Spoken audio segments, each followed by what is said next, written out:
참 이렇게 시간이 안 가는지 정말 버스 안에서 going 이불 속에서 going 은 언제나 너에게 going. Assalamualaikum warahmatullahi wabarakatuh.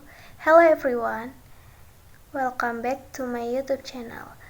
So here I want to review material about understand the theory, perspective, and conceptualization of leadership. Let's discuss the material together. So prepare your notebooks and get ready to run this video. Jadi pertama kita di sini akan memahami tentang teori, perspektif, dan konseptualisasi pada kepemimpinan. Yang pertama yaitu teori kepemimpinan, di mana teori kepemimpinan adalah penjelasan sistematis tentang bagaimana pemimpin berperilaku dan bagaimana pemimpin dapat mempengaruhi orang lain, timnya. Teori ini membantu kita untuk memahami berbagai gaya kepemimpinan, faktor-faktor yang mempengaruhi kepemimpinan, dan bagaimana pemimpin dapat menjadi lebih efektif. Selanjutnya ada perspektif kepemimpinan. Perspektif kepemimpinan adalah cara pandang atau lensa yang digunakan untuk memahami kepemimpinan. Ada berbagai perspektif kepemimpinan, seperti perspektif situasional, transformasional, dan transaksional. Masing-masing perspektif menawarkan pandangan yang berbeda tentang apa yang membuat pemimpin yang efektif. Dan yang terakhir ada konseptualisasi kepemimpinan. Jadi konseptualisasi kepemimpinan adalah proses mendefinisikan dan memahami kepemimpinan.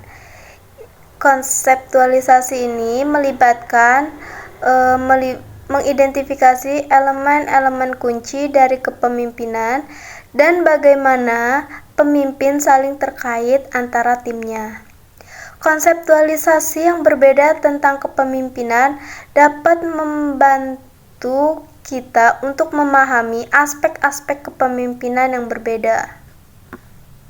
Selanjutnya, hubungan antara ketiganya dari teori, perspektif, dan konseptualisasi pada kepemimpinan yaitu hubungannya saling terkait, di mana teori kepemimpinan didasarkan pada perspektif tertentu tentang kepemimpinan dan konseptualisasi kepemimpinan, di mana ketiga teori tersebut dapat membantu kita untuk mengembangkan teori yang lebih baik lagi, serta memahami hubungan antara ketiganya dapat membantu kita lebih memahami kepemimpinan yang keseluruhan.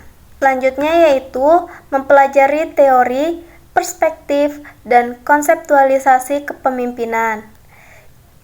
Kita dalam mempelajari teori, perspektif, dan konseptualisasi kepemimpinan itu sangat bermanfaat bagi individu dan organisasi, di mana untuk individu sendiri yaitu manfaatnya dapat membantu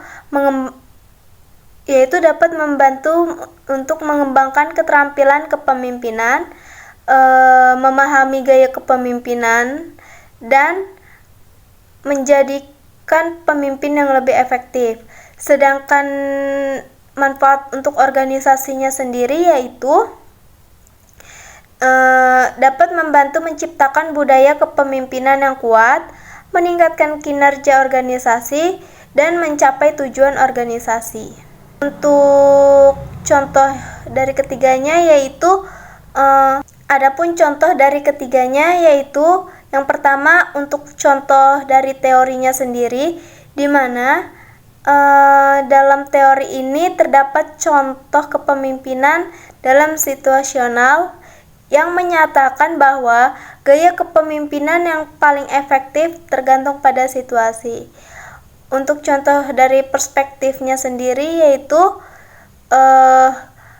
transformasional kepemimpinan yang berfokus pada pemimpin yang menginspirasi dan memotivasi tim atau organisasinya untuk mencapai tujuan yang lebih tinggi. Sedangkan contoh dari konseptualisasinya yaitu di mana konseptualisasi kepemimpinan mendefinisikan bahwa kepemimpinan sebagai proses mempengaruhi orang lain yang dimaksud dengan tim atau organisasi untuk mencapai tujuan bersama.